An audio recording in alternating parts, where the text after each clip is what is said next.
Hi everyone, it's Brittany and Katie with the Q team in Rochester, New York. Today is part 3 of our 4-part video series for our sellers, and today we're discussing the process of showing your house.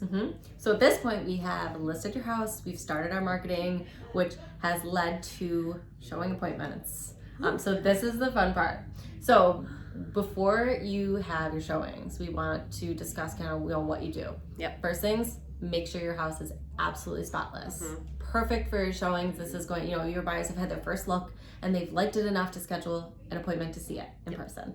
So you want them to see it in the best possible light, because that's usually what they're going to be basing their decision on if they want to move forward with making an offer on your house or not.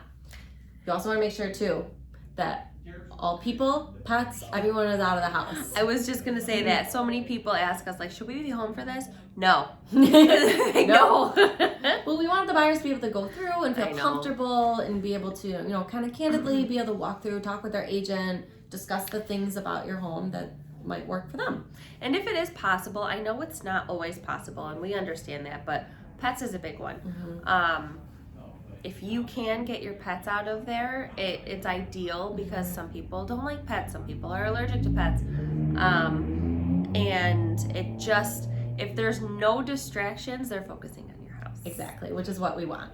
So from a logistical standpoint, so our team uses a showing service, and we use this because this showing service is going to coordinate with you to make sure that all of the showings are scheduled properly, that there's no overlapping showings, that the times work for you so that you can approve the showings if you're living there. If it's a vacant house, it's a way for us to be able to coordinate all the showings without having to have you involved in the middle of the hassle. And we're also going to use that for our feedback. So we are going to know when the showings take place. We are going to make sure that the feedback comes through from our system, and that you're going to get notified, we're going to get notified of all the feedback, so that we can, make sure that we make any adjustments or modifications, or know exactly how everything is showing and working. And I love that feature of the showing system, because we could reach out to all of the agents that show the house,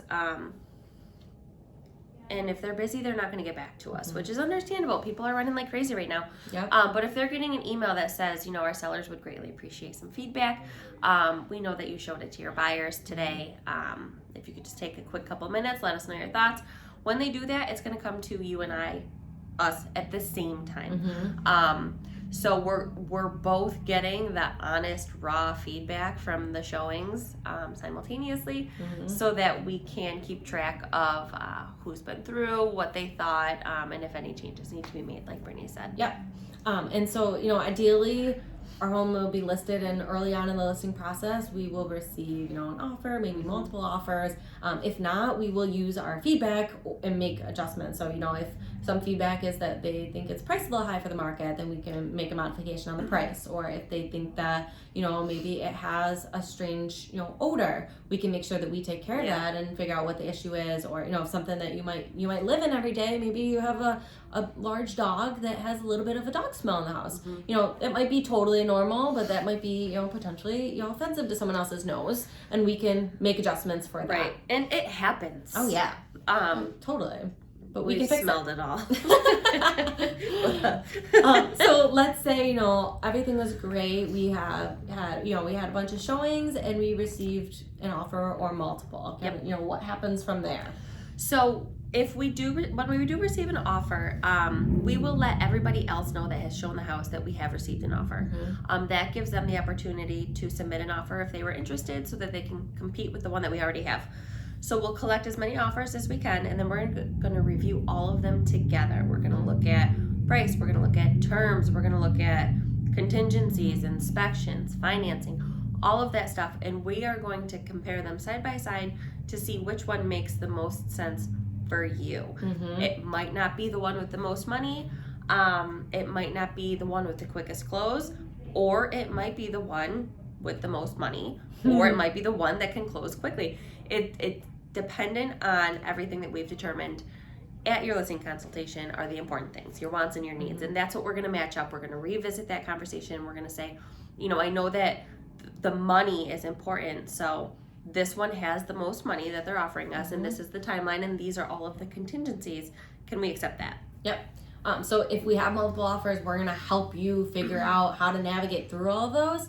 And if we receive one offer, we will review that offer with you. We will review all the terms, the price, everything, and make sure that it is satisfactory or, comfortable for you to move forward with. If it is not, then we will determine, typically from there, we will either accept that offer as is, or we will go back to the buyer with a counter offer that is more acceptable to you, whether it's a different price or different terms. And then from there, that's when we hopefully have an accepted offer. If we make a counter offer to the buyer and the buyer is agreeable to that, they may come back to us with something different, or they may say, okay, great, we're going to sign this, and then we have an accepted offer. Yep. And then once the offer is accepted, we move forward with the closing process. So next we'll discuss what happens once I have an accepted offer. What am I responsible for? What does that look like? What is the timing like? And what happens? It's accepted, now what? Yeah. So we will discuss that process next week. So see you all next Sunday.